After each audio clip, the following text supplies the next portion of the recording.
Good evening, and welcome to Detour from Sanity. Today, we're taking a sinister sidestep into the shadows of everyday life, where the neighbors you once trusted become the stuff of nightmares. These are stories from Reddit's darkest corners, tales of neighbors from hell who cross the line between the familiar and the frightening. Buckle up, because what you're about to hear might just make you rethink who's living next door.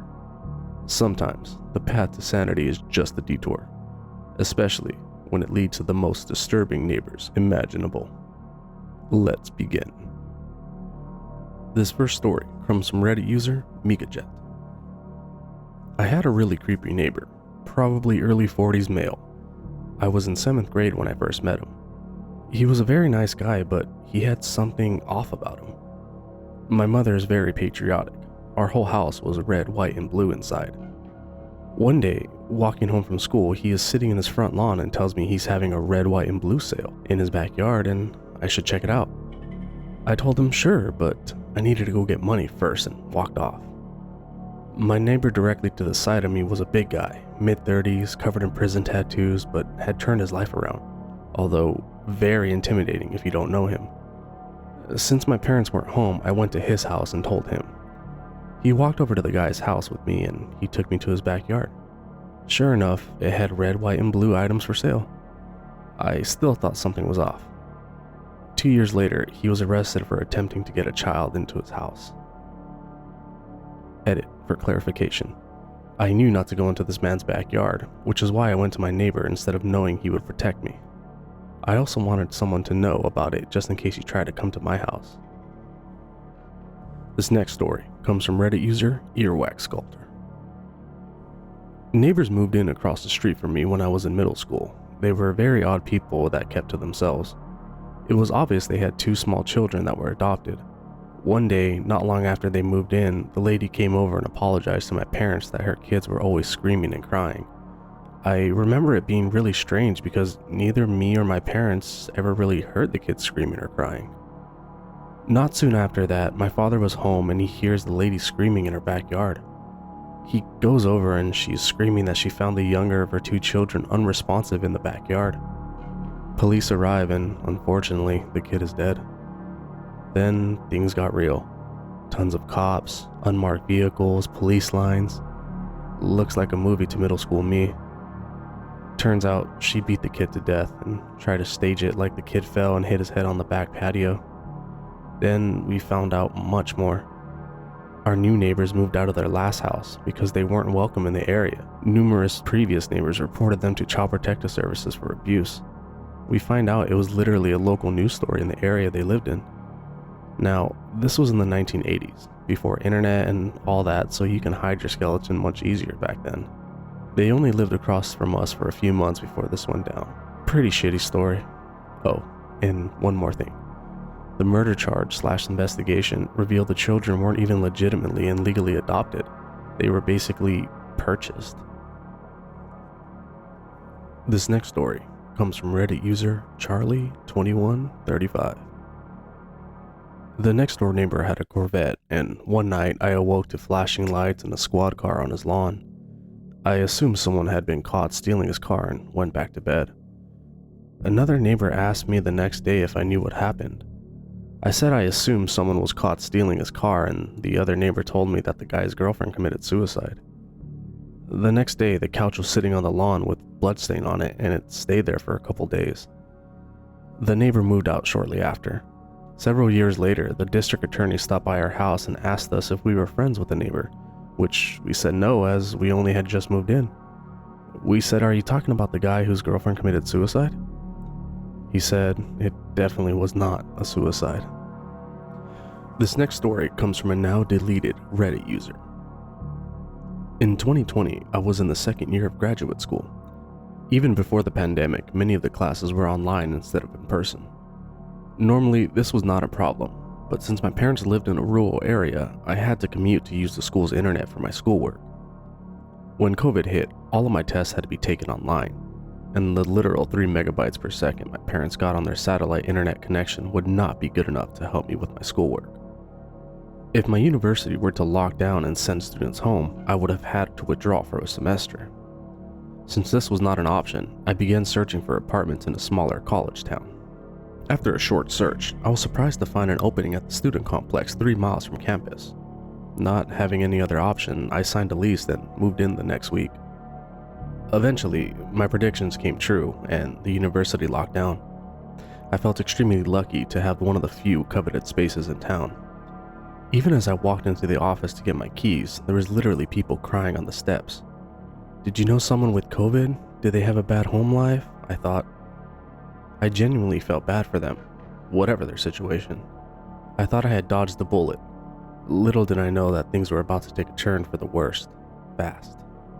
The apartment was very poor quality, but it was the cheapest rent in town. It was all my stipend could cover, so I was happy to have it. However, the lack of security deposit and the ability to pay your rent up front means that, unfortunately, desperate people started to move in. About 5 months into lockdown, there seemed to be very few students living there, and many of the remaining residents seemed to be in their 30s or later. I heard a lot of rumors about drug dealing going on in the complex, but wrote it off because every college except BYU and Liberty has a large weed culture. Rumors continued to circulate, but I wrote them off. That was until one summer afternoon, when I was riding home on my bike from Whataburger. My apartment was in one of the rear buildings of the complex, so I had to ride through the parking lot to get to my door. As I pulled through, I noticed 4 or 5 police vans parked in front of the building. It looked like a massive drug bust, so I called my friend Mike over to come take a look at the situation. He lived across the street from me, so it was a quick walk for him to come over. We watched the commotion from my balcony for an hour, speculating on what it could be. We both agreed that one of the dealers probably was busted and was on his way to prison. This was until we saw men in dress shirts and ties walking out of the complex wearing surgical gloves. We saw on the news the next day that the man living in the apartment was murdered in broad daylight after walking out of his apartment. Supposedly, he was shot while exiting and died on the way to the hospital. We never found out why, and I don't think the police ever caught the person who did it. I don't know if they had a suspect.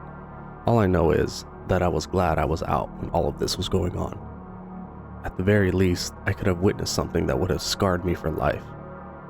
I've since moved into another, nicer complex in the city, and don't have to worry about such things. This next story comes from Reddit user Abject Presentation 8.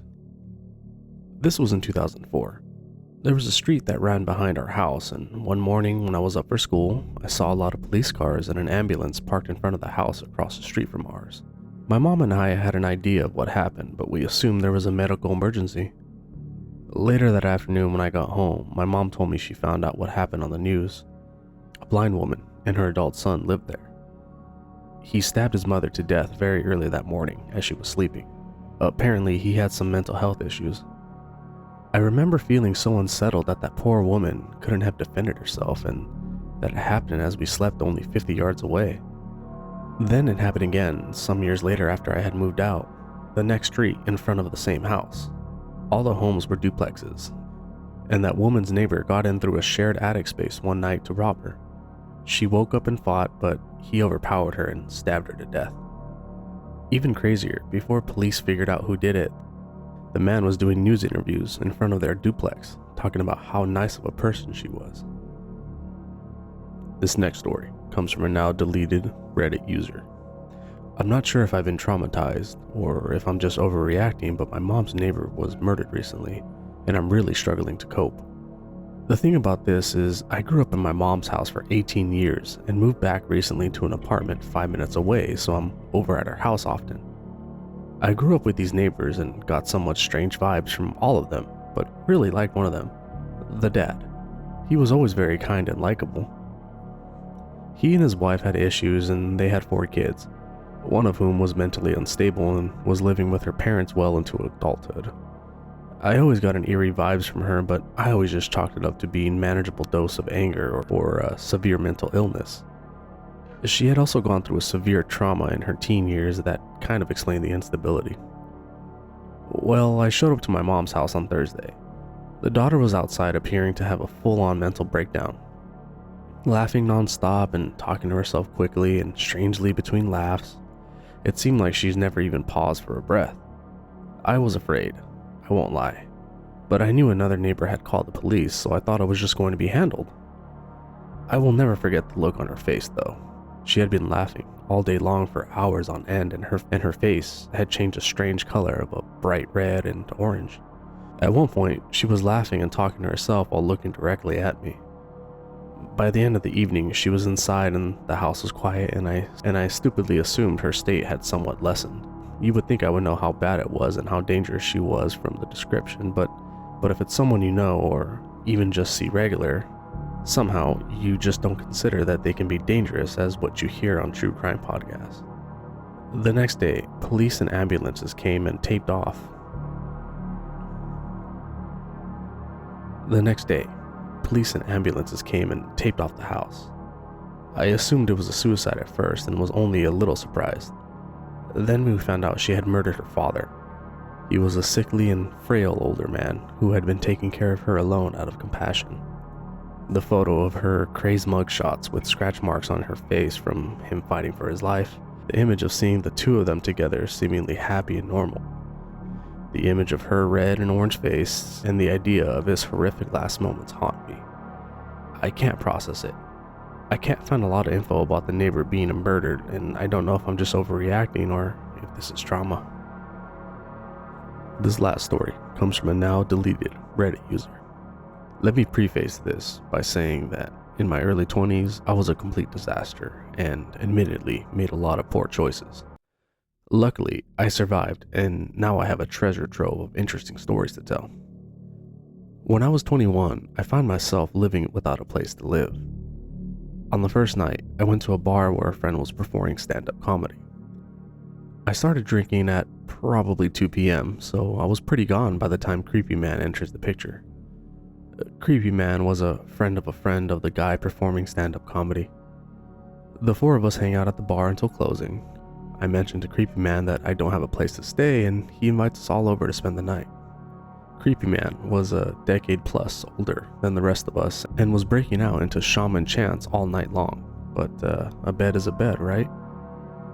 We arrive at his place, smoke weed, and drink for a while, and then my friend dips out for the night. Me and the other guy continue to hang out with Creepy Man until I pass out on the couch.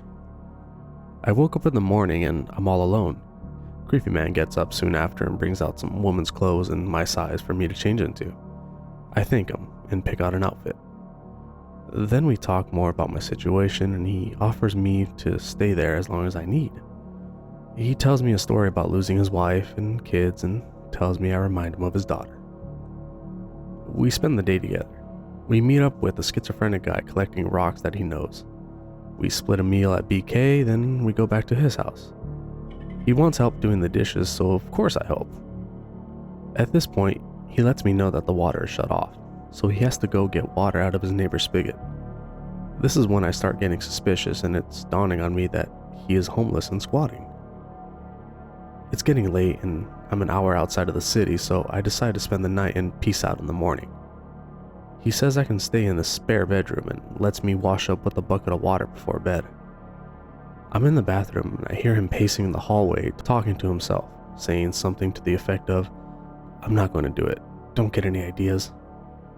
At this point, I am creeped out and my heart is pounding.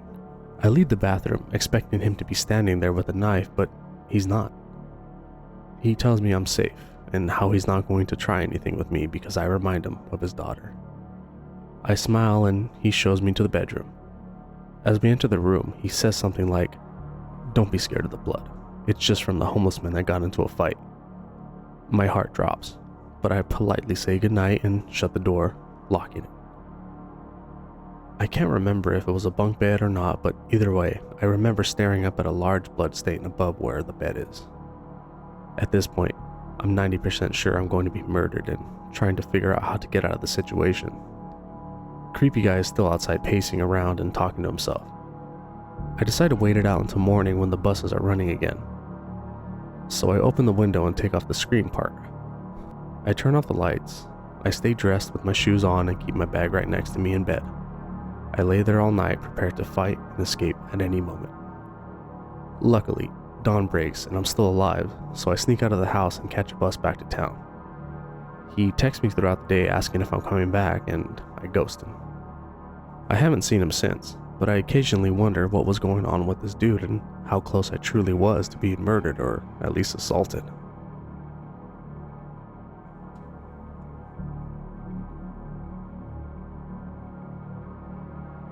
And that was several creepy neighbor stories from Reddit.